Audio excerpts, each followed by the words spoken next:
All right, first episode. Deeply aligned, welcome. Thank you. Yeah.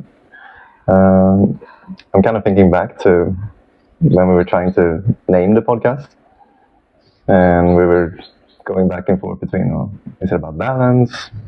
Is it about alignment? And then you helped me decide on, and it felt like it was a nice cling to it, deeply aligned. And yeah, I feel like we have many good deep convos otherwise.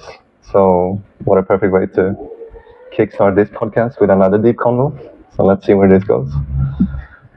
But starting a bit with, the term deeply aligned, then what that would mean to you. I think we should go into a little bit on like the context on your background and stuff, but we'll get there.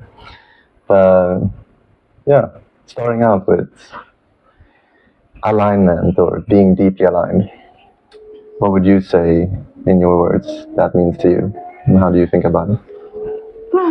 Okay, so, well, when I think about deeply aligned, it has to do something around being in congruency with my desires. For me, for example, like following an amount of passion and leading with curiosity and trying something that maybe are seemingly scary or have an amount of self-belief, limiting self-belief, but then still pushing through it. Just like, for example, I've been always wanted to live in Bali, and I live in Bali. And so just pushing through those limitations and kind of like following the desires, even though sometimes it feels super scary, and even though sometimes, it's just it does take me time to get there, but I do feel like I try to live with congruency. Yeah, congruency is a big part of it, right? I guess having the courage to follow one's desires, like you said, and then not let some kind of frictions or limitations hold us back or stop us. So yeah, you're in Bali. That was one of your desires, one of mine too, and yeah, it's amazing that we are here now. When did that seed or that thought pop up in your head? I mean, I know your story of how you ended up here. But talk to me about that, I guess, how you ended up here and whether that was even planned or not. Well, maybe the universe or something bigger had it planned for me. Like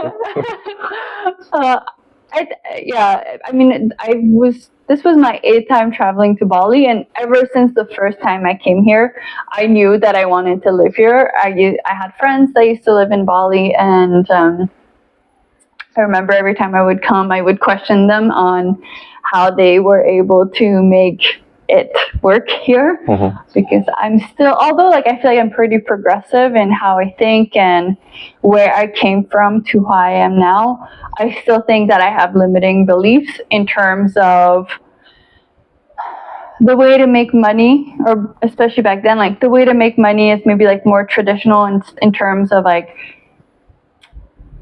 in person and exchanging time for money. So to move to Bali in a country that, one, I guess I can have proper working papers, but that in itself is quite the feat. And then restarting over also kind of was a little bit, one, scary, and also just a lot of unknown.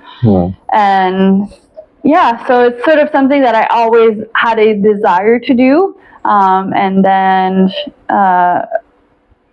something I contemplated for a long time, and I also had other limitations, like for example, my echo partner was in Vancouver and we had a very nice dynamic, so I didn't want to just leave that behind, and other things that I had built, so it wasn't just because I was scared to start over again. I also had really good grounded things as well. But ultimately, as you know, the pandemic happened, I got stuck here, and I tried to get back to Canada and I couldn't. I had 4 flights canceled, and I mean, it was a lot of back and forth. Like I was supposed to get on a flight, and then the flight was canceled. And I don't know if I'm rambling too much, or if this is of any interest, this story, but. I mean, it's very interesting, I think, and it's deeply, it's very tied to alignment, I think, but in like, from an interesting angle of, you kind of knew you always wanted to live in Bali, but then you had X, Y, and Z holding you back, whether that was an acro partner or safety in certain jobs and stuff in Canada. And then you have the other side where you're like, well, Bali is about, there's a lot of unknown factors. Like you have no idea. And just a true desire. This is the part. Like I think a lot of these things, sometimes it's hard to understand where it comes from because it's just my desire and my interest. And so it's also trusting that where that's coming from. Even if I have an answer for it or not, it's still sort of like this desire that I had multiple times because I kept traveling here. And so when I went, I was trying to get back to Canada for the pandemic.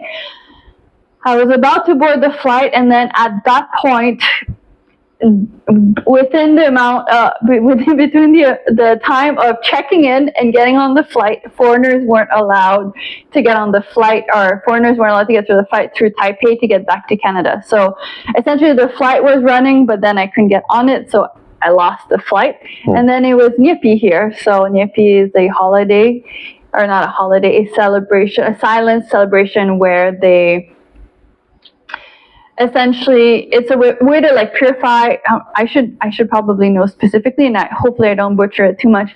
But essentially, they like celebrate to get all the spirits out, and then the next day silence as like a way to release the spirits from yourself and from the island. And there's a lot more behind it, but it's just coming back to just like silence. No electricity traditionally, like no internet and all that stuff. So the pandemic happened, and then that night was Nyepi. So there was no internet in Bali, or actually at least they turned it off. I think some people had access, but because I was just on a data plan, Canadian it's like data a plan. 24-hour thing where no, it was more. Really... It was more. It's supposed to be 24 hours, but they decided because of the pandemic to. It was even more than. It was 3 days, and so I had barely any internet for the first 24 hours. Couldn't get back to my country, and so I was really just left with myself.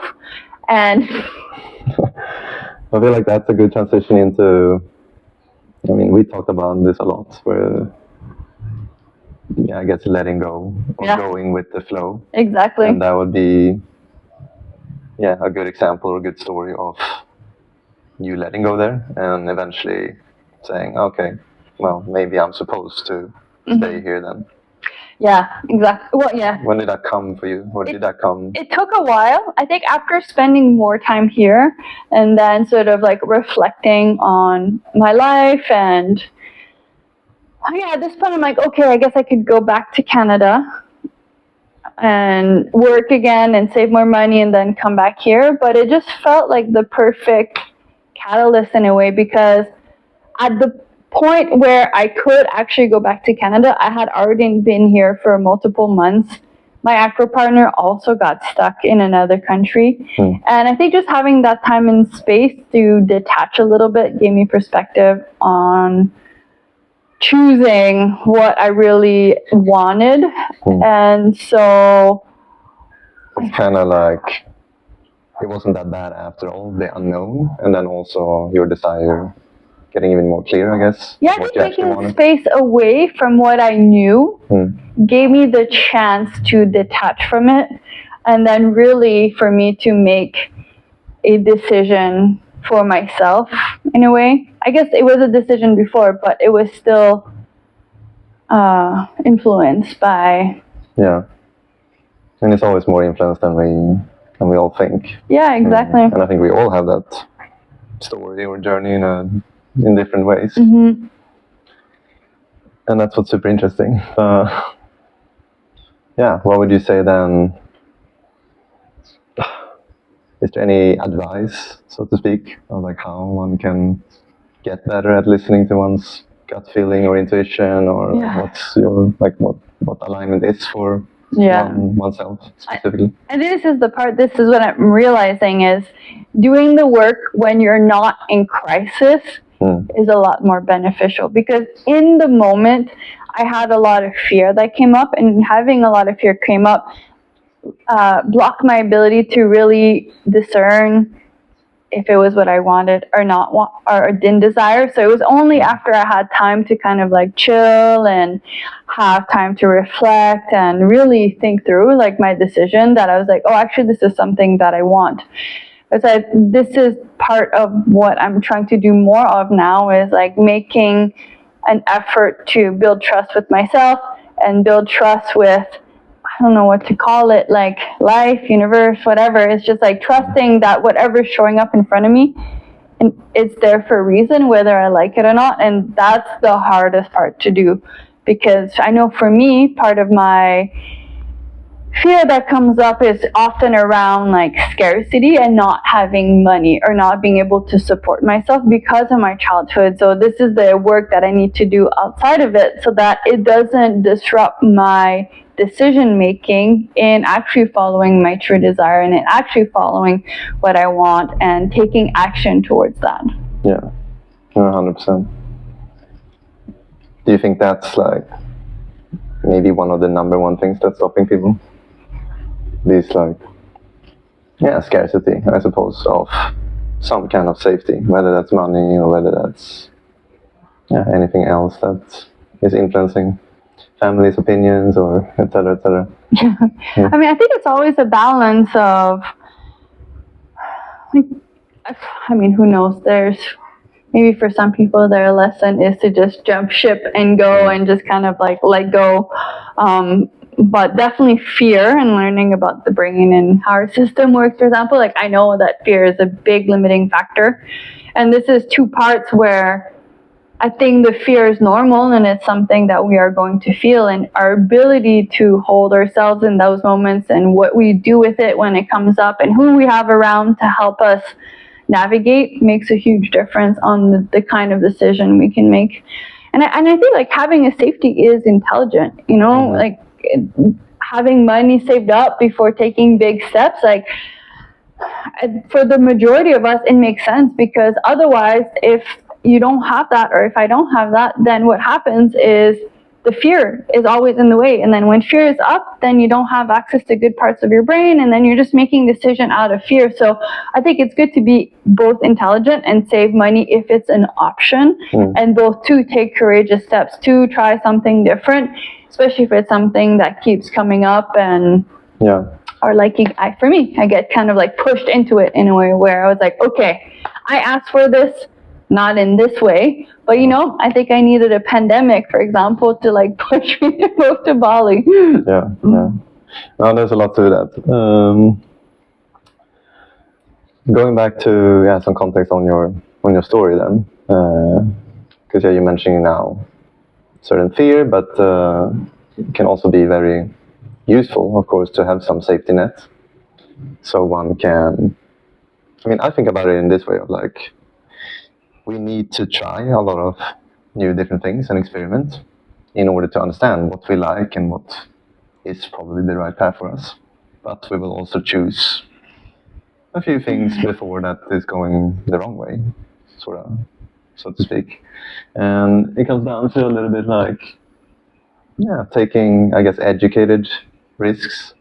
And that's like being able to take risk after risk after risk, but still, like, if it fails, then it's not to that big of a degree that the world ends, kind of thing. Where, like, you can take a risk and then, it didn't work, but then you have a safety net to fall back on. Going back to your story or your journey, if you go back to Canada, you're living there, you've gone through education and college, and then I would say that was one of your pivotal moments in your life where you're getting into this acro yoga. Can you elaborate more on that, on how that unfolded and how that's basically taken you on a very extraordinary journey that not a lot of people have done? A lot of traveling, a lot of...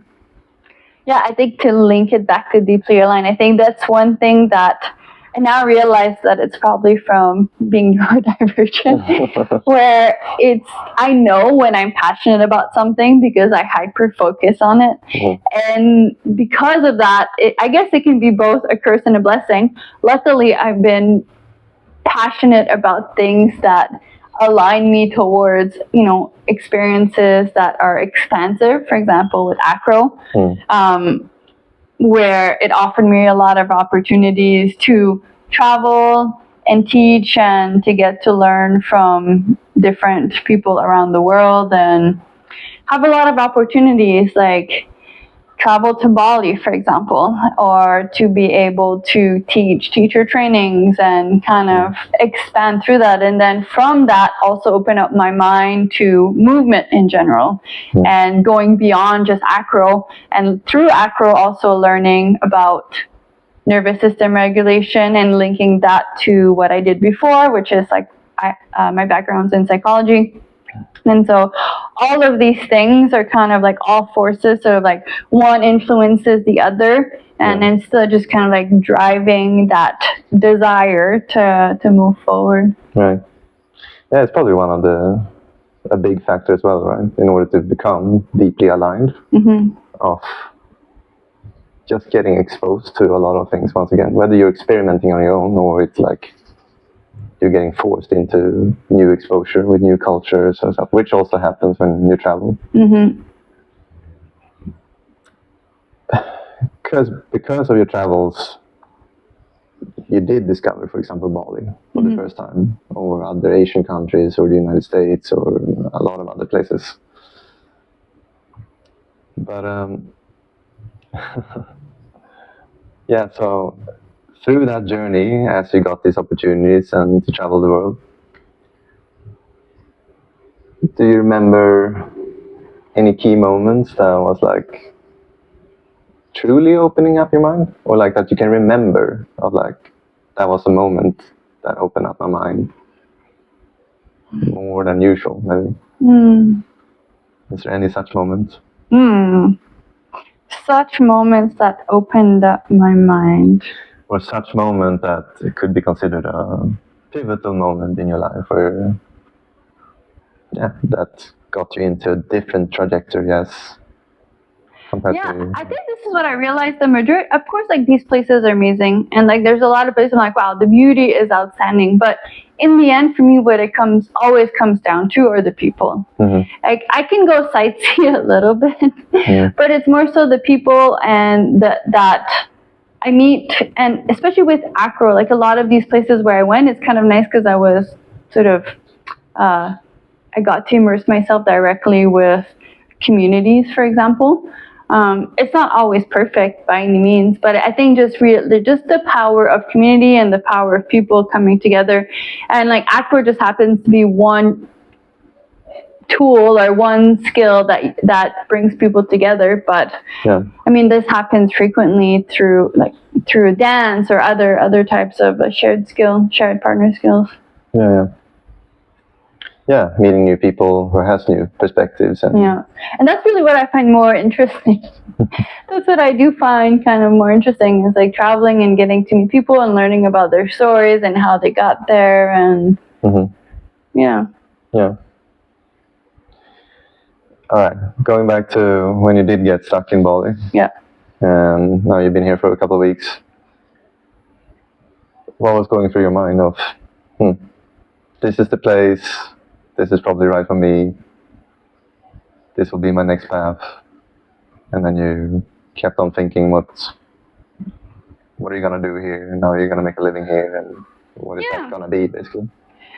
Yeah, I think like once I decided, then I thought about options, which are at that point like what I had skills accessible to take here were teaching, and then also my clothing line, although small, but that was like another aspect, and then working online. So once I decided that I was going to teach, then I ended up making a business with a friend here, and then I got offered a job at Nirvana. And once I kind of made that choice, sort of like things kind of, I don't say popped into place, because it was still stressful and I still had decisions to make, but I think kind of like opportunities sort of came about.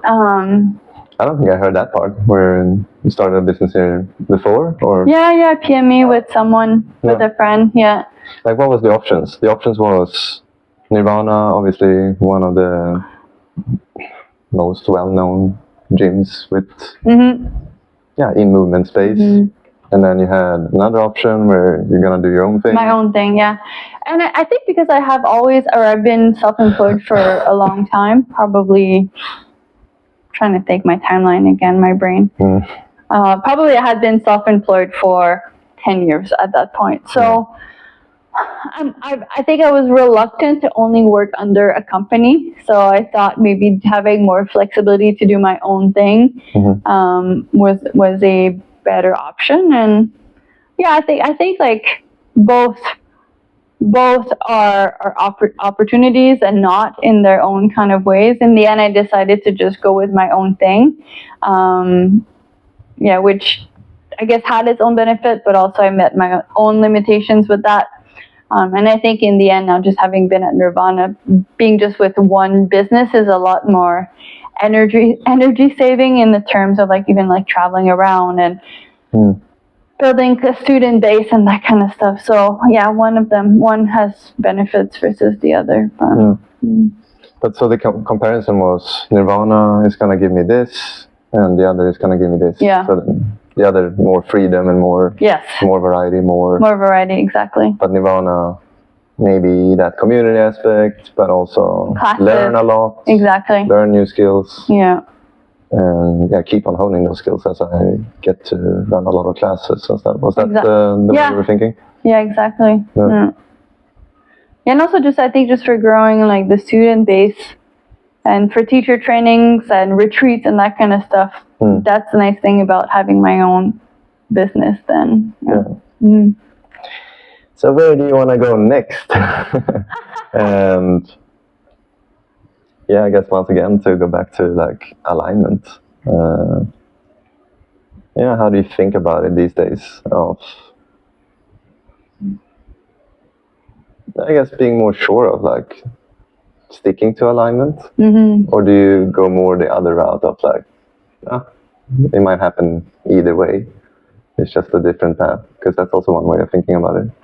Yeah, I think because of how my brain works and who I am as a person, it's important that I have an amount of alignment within myself. Like I couldn't just do a random job because it gives me money. And so I think now with having followed all of these different paths, like my psychology background, acro, coaching full-time at Nirvana, handstands, getting into rehab and prehab, nervous system regulation, breath work. Like it's kind of like one complements the other, kind of like a spider web. And so now moving forward, I want to move towards a more, I think like teaching role with offering teacher training, something more meaningful, like gathering everything I've learned and putting it together and sort of sharing that with other people and giving them what I have as like something to move forward. And I think with this there's still sort of like a discovery aspect in making it something that is my own in a way, where I'm still discovering, and I'm happy with the discovery. It's not like I need to have a solution and an answer right now. Yeah. You're way more mature in that way than I am. Yeah. I feel like I need to have the answer now. And if I don't have the answer, let me freaking find that ASAP. Yeah. And I like that part about myself, where I can allow myself to discover and unravel, because this is where sometimes it's like things that I cannot plan for kind of like show up, and I feel it and I know when that is in alignment with myself, so then I can kind of like take actions on that. Yeah.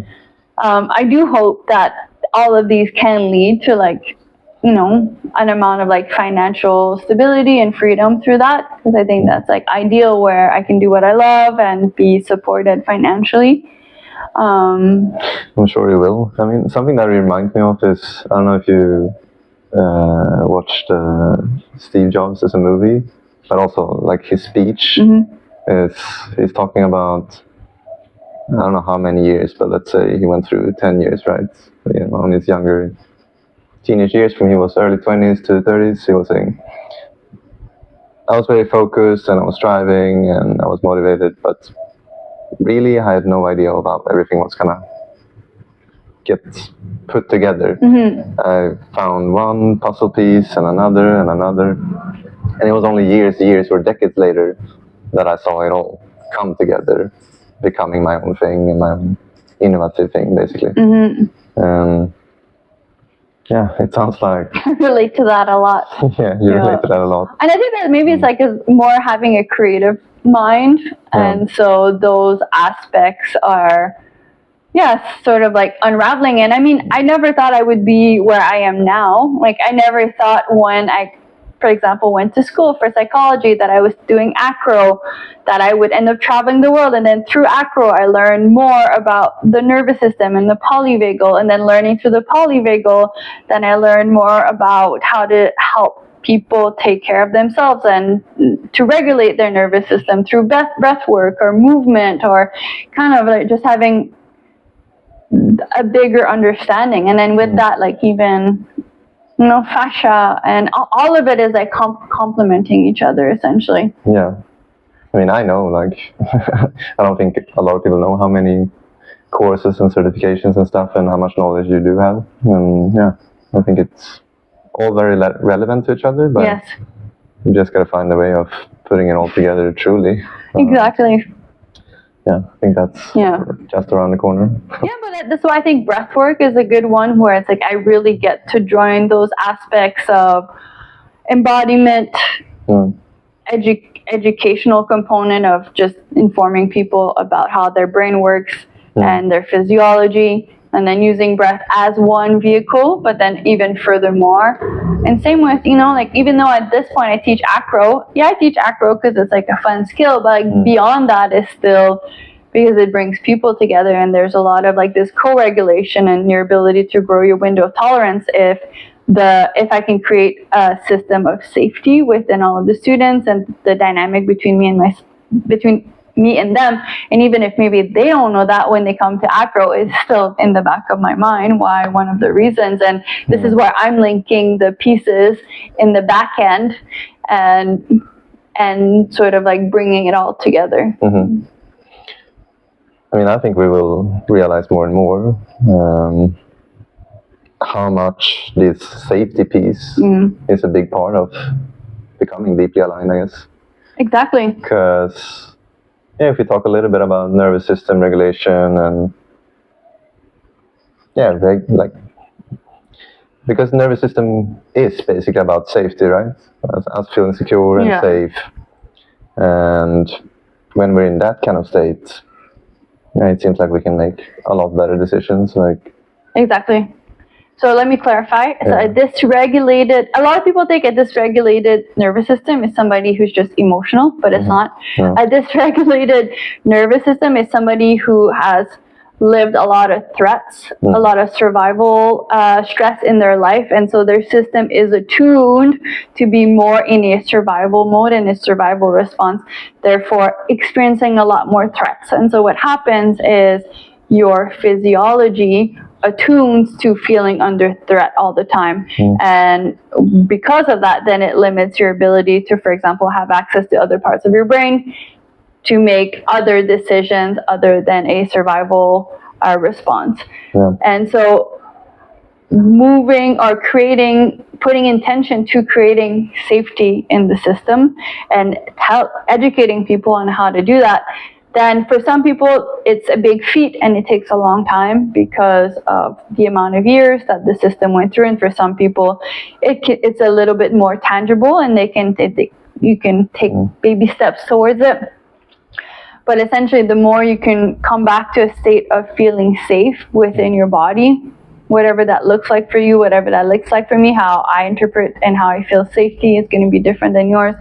But the more I can feel safe, then my system can move away from the survival response and can begin to act, or not act, but allow for me to think more creatively.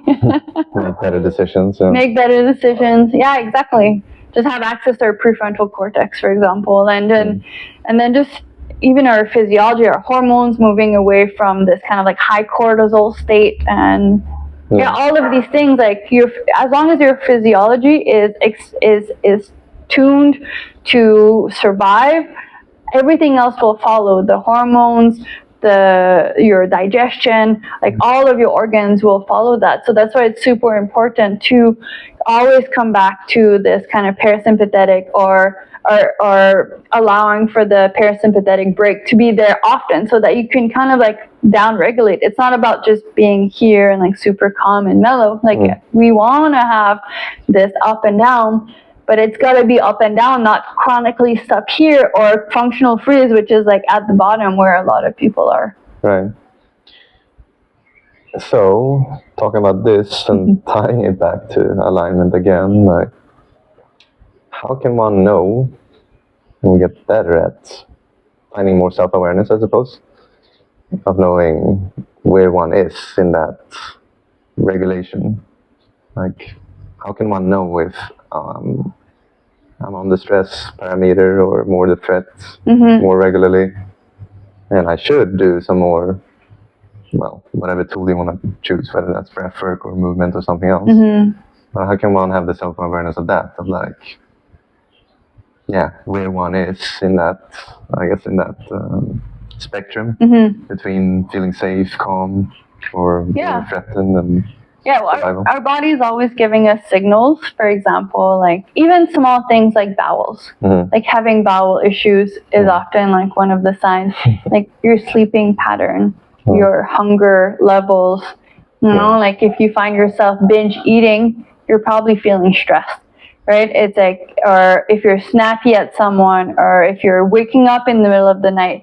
Like our bodies are always constantly talking to us. It's just whether we choose to listen or if we have the ability to listen to it.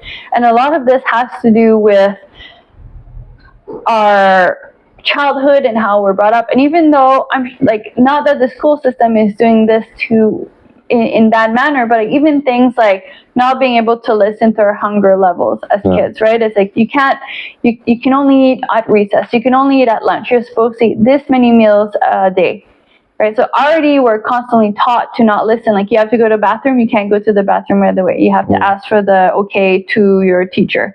And same with sleeping, you can't sleep in until you actually feel rested, you have to get up. And so we're constantly fighting our system. So if you never learn to listen to it because you're trying to listen to the school system or your parents or life, then eventually you just get more and more and more and more disconnected. So I think like a healthy system, it can take on stress and not get overly agitated too quickly. The emotional response is not immediate. There's a gap. The sleep is good. Your hunger level is good. You can take a break rather than always feeling the need to exercise. You can take a break from that and not have it affect your mental health or who you are. And like moving is good. It's good for us. Like you don't want to be just sitting around all the time, living a sedentary life, because that has its own effects on you. But we have a visitor. But the constant need for movement always, every day, and if you don't have it, if there is a reaction to that, then I think it's a sign of dysregulation. Yeah, the body and the mind, for that matter, is giving signs all the time. It's just a matter of whether we're good enough at listening. And this comes back to deeply aligned, right? It's like a regulated nervous system, or your ability to listen to your body, will help you get more in alignment with yourself, because you're listening to those signals. And even if it just comes down to your intuition and listening to your intuition, if you're not regulated, it's really hard to trust those signals. And it's also a bit like, because I guess we all have, we have all these signals, we have our intuition, but if we don't have the experience that we have felt that before and been able to understand what that means before, then that's something we need to learn. And it's almost like, in a different example, I guess it would be like, how can we know what Bali is like before being in Bali. Like, how can we know how a dysregulated nervous system feels like if we hadn't had a few experiences where we've been in that? Yeah, I mean, this is super complex, and for a lot of people, the dysregulated nervous system is almost familiar to them, where there is an amount of comfort in it. Not saying that anybody wants to put themselves through that, but it's you're right. Like, until you realize that, until you can get into that parasympathetic, calm, rest, digest state. But again, it's like, it's in a way, it's sort of very natural, where there's a natural desire to want to connect with life and others and the world. Yeah. And because we are co-regulative beings, you know, so I think those kind of desires and natural inclination can really help teach us a lot. But even things like movement, right? Like movement, like how you move, that can teach you a lot about your body, like feeling all of the nuances, like even if it's just doing a leg press or your squat, like the way that you feel the ground underneath you, the way that you can feel your glutes fire, or even with acro, being in the moment with someone, building trust and exchange of energy, problem solving together, you know, that also is a great tool to help facilitate and shift their physiology and just kind of like rewire the brain. Handstands. Yeah, movement is a great way, obviously. It's a great way. But I'm thinking more of how it can help you take decisions. And yes, after having done movement and in that way regulating nervous system, that allows one to make better decisions. But if you take like big decisions of like, am I going to move to this country or not? Yeah. Then